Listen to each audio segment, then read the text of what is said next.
Hi, boys and girls. We're here in the woods, so I thought it would be the perfect spot to read you the story, The Deer in the Wood. Here we go. Once upon a time, a little girl named Laura lived in the big woods of Wisconsin in a little house made of logs.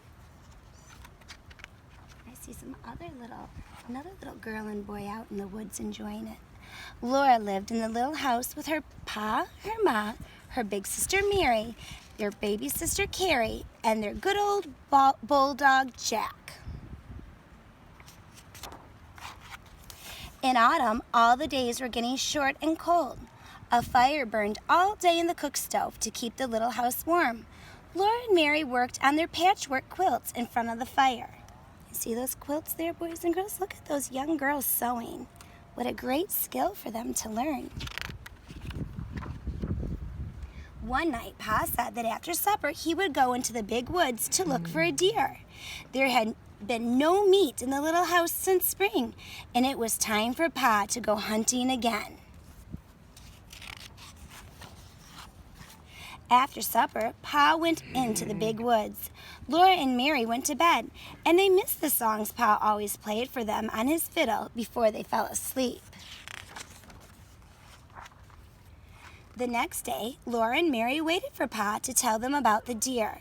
But Pa was busy all day chopping firewood so the little house would stay warm inside, and there was no deer for meat for supper that night.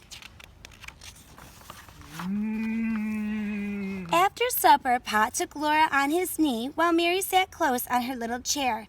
Pa said, "Now I'll tell you why we had no meat today. Last night I went into the woods and climbed up into a big oak tree to watch for a deer," Pa said. Soon the big round moon rose, and I could see a deer with great big horns that stood out from his head. It's a beautiful deer. I bet you a lot of pretty deer come down to this stream to drink. He looked so strong and free and wild that I couldn't shoot him. I sat and looked at him until he ran off into the big woods. Then I remembered that Ma and my girls were waiting for me to bring home some meat for supper. So I made up my mind that the next time I saw a deer, I would shoot. I like Papa's coonskin cap there. That's how they kept their heads warm. After a long while, a mother deer and her baby fawn stepped into the moonlight. They stood there together looking out into the woods. Their large eyes were shining and soft. I just sat there looking at them until they walked away among the shadows. Then I climbed down out of the tree and came home.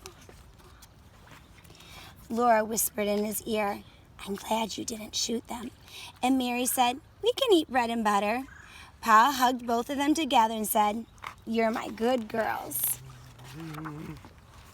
So Laura and Mary were tucked snugly under their covers. Pa played his fiddle softly, and Ma sat by the fireplace, gently rocking and knitting.